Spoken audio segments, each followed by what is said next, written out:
વિદ્યાર્થી મિત્રો, આપણે માર્ચ 2024માં ધોરણ 12 કોમર્સની જે પરીક્ષા લેવાની છે તે અંગે ગાલાની અસાઇનમેન્ટના પેપરોનું સોલ્યુશન જોઈશું. આંકડાશાસ્ત્ર વિષયની અંદર આપણે દરેક વિભાગ વાઇઝ સોલ્યુશન જોઈશું. તો ચાલો વિદ્યાર્થી મિત્રો સ્ટાર્ટ કરીએ. એક્ટિવ એજ્યુકેશનના સથવારે ગાલા અસાઇનમેન્ટ વિષય આંકડાશાસ્ત્રનું સોલ્યુશન. વિદ્યાર્થી મિત્રો, આ વિડીયોની અંદર આપણે ગાલા અસાઇનમેન્ટ આંકડાશાસ્ત્ર વિષયની અંદર પ્રશ્નપત્ર 6 એના વિભાગ બીનું સોલ્યુશન જોવાના છીએ. નેક્સ્ટ વિડીયોથી આપણે વિભાગ સીનું સોલ્યુશન જોવાના છીએ. તો ખાસ વિડીયોને લાઇક, શેર અને સબસ્ક્રાઈબ કરતા રહેજો, જેથી કરીને તમને સોલ્યુશન મળતું રહે. 21મો પ્રશ્ન છે, સૂચકાંકની રચનામાં કઈ સરેરાશને શ્રેષ્ઠ સરેરાશ અને કઈ સરેરાશને પ્રચલિત સરેરાશ ગણવામાં આવે છે? શ્રેષ્ઠ અને પ્રચલિત. તો શ્રેષ્ઠ એટલે સારી કઈ છે? તો અહીં કીધું છે ગુણોત્તર મધ્યકને શ્રેષ્ઠ ગણવામાં આવે છે, અને ભારિત મધ્યકને પ્રચલિત એટલે વધારે પ્રખ્યાત એ છે ભારિત મધ્યક, પણ શ્રેષ્ઠ ગણાય છે ગુણોત્તર મધ્યક. 22મો પ્રશ્ન, વિકર્ણ આકૃતિમાં બધા જ બિંદુઓ એક જ સુરેખા પર આવેલા હોય અને એક જ સુરેખા પર આવેલા ન હોય ત્યારે આરની કિંમત શું થાય?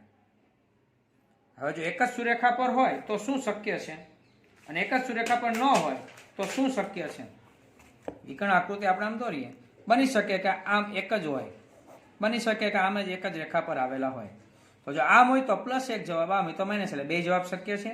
અને એક જ રેખા પર ન આવેલા આડા હવડા બધા બિંદુઓ હોય તો બની શકે છે કે જવાબ -1 અને 1 ની વચ્ચે. તો જવાબ આ રીતે લખાય, વિકર્ણ આકૃતિમાં બધા જ બિંદુ એક જ સુરેખા પર આવેલા હોય ત્યારે આરની કિંમત 1 અથવા -1, બેમાંથી એક ફિક્સ જ.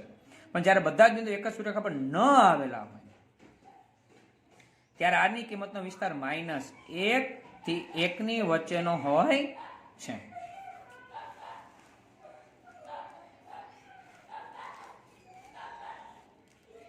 ત્રેવીસમો, નિયત સંબંધ રેખાના સંદર્ભમાં ત્રુટિ એટલે શું? ચલ y ની અવલોકિત કિંમત y અને નિયત સંબંધ મોડેલથી મળતી y ની અંદાજિત કિંમત y કેપ વચ્ચેનો તફાવત એટલે નિયત સંબંધ રેખાના સંદર્ભમાં ત્રુટિ. તેને સંકેતમાં e થી દર્શાવાય, e બરાબર y માઇનસ y કેપ. જો આખું લખવું પડે, ફક્ત આટલું સૂત્ર લખો માર્ક મળે નહીં, કે y ની અવલોકિત કિંમત y અને મોડેલથી મળેલી y ની અંદાજિત કિંમત y કેપ વચ્ચેનો તફાવત, y માંથી y કેપ બાદ. રેડી? 24મો પ્રશ્ન, સામયિક શ્રેણીનું પૃથ્થકરણ એટલે શું? સામયિક શ્રેણીનું વિવિધ લક્ષણોનું અનુમાન મેળવવાની પદ્ધતિને સામયિક શ્રેણીનું પૃથ્થકરણ કહેવામાં આવે છે. સામયિક શ્રેણીના વિવિધ લક્ષણોનું અનુમાન મેળવવાની. 25મો, ચોપડીનો મને દેખાય છે પ્રશ્ન, P of A યોગ B, P of A, P of A છેદ B, 0, P of A plus P of B ને ચડતા ક્રમમાં ગોઠવો. અચ્છા, પેલા નાનો જવાબ કરવાનો, પછી મોટો જવાબ, મોટો જવાબ, મોટો જવાબ. તો નાનામાં નાનો જવાબ 0, પછી છેદનો જવાબ, પછી એના કરતા મોટો હોય A, એના કરતા મોટો યોગ, અને એના કરતા મોટો બેયનો સરવાળો. આ ચડતા ક્રમમાં છે. 26મો પ્રશ્ન, દ્વિપદી વિતરણના મધ્યક અને વિચરણ વચ્ચેનો સંબંધ જણાવો. તો મધ્યક એટલે NP અને વિચરણ એટલે NPQ. તો મધ્યકનો જવાબ હંમેશા NPQ એટલે કે વિચરણ કરતા મોટો જ, NP ગ્રેટર ધેન NPQ. 27મો, પ્રમાણ્ય વક્રમાં પ્રમાણ્ય ચલની કઈ કિંમત માટેની શિરોલંબ રેખા પ્રમાણ્ય વક્રના ક્ષેત્રફળના 2 સમાન ભાગ કરે છે? તો પ્રમાણ્ય વક્રમાં શિરોલંબ રેખા કીધી છે એટલે ખાસ જોવું પડશે. સીધી લીટી એટલે શું? કે પ્રમાણ્ય વક્ર અહીંથી નામ આપણે દોર્યો ભાઈ, આને સીધી રેખા કહેવાય. અહીંયા જે છે ને આ z બરાબર 0 એ સાચું, એ આ લીટી માટે, પણ આ લીટીને મ્યુ કહેવાય. શું કહેવાય? મ્યુ કહેવાશે. તો જવાબ છે કે પ્રમાણ્ય વક્રમાં x બરાબર મ્યુ એટલે કે મધ્યક માટેની શિરોલંબ રેખા પ્રમાણ્ય વક્રના ક્ષેત્રફળના 2 સમાન ભાગ કરે છે. મ્યુ આવશે. 28, એક પ્રમાણ્ય વિતરણ માટે સરેરાશ વિચલનની લગભગ કિંમત 8, તો તે વિતરણનું પ્રમાણિત વિચલન શોધો. તો સરેરાશ વિચલન 4/5 સિગ્મા. સરેરાશ વિચલન છે 8, 4/5 સિગ્મા, સિગ્મા શોધવું છે, છેદ ઈ અંશ, અંશ ઈ છેદ, સાદુરૂપ આપતા 10. 29.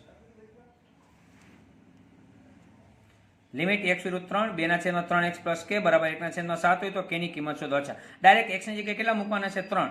3 મૂક્યા અહીંયા, x ની જગ્યાએ 3, 3 3 9, 9 પ્લસ k થાય, આ છેદી અંશમાં જાય, આ છેદી અંશમાં આવે, 7 2 14. હવે 9 પ્લસ છે, આ બાજુ આવે તો માઇનસ, 14 માંથી 9 જાય તો 5, k બરાબર 5. 30મો પ્રશ્ન. માંગની મૂલ્ય સાપેક્ષતાની વ્યાખ્યા તેમજ તેનું સૂત્ર.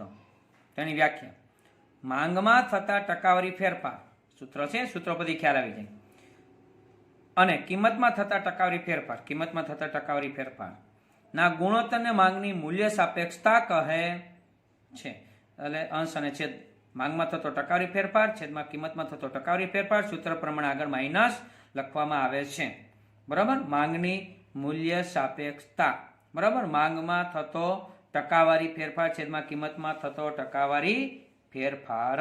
માંગ ક્યારે વધે? કિંમત ઘટે ત્યારે. માંગ ક્યારે ઘટે? કિંમત વધે ત્યારે. તો વિરોધાભાસી ફેરફાર થયો ને, કિંમત વધે તો માંગ ઘટી જાય કોઈ પણ વસ્તુની, અને કિંમત ઘટે તો માંગ વધે, અને કિંમત વધે તો માંગ ઘટી જાય. તો એટલા માટે વિરોધી ફેરફાર, એટલા માટે માઇનસ આવે છે.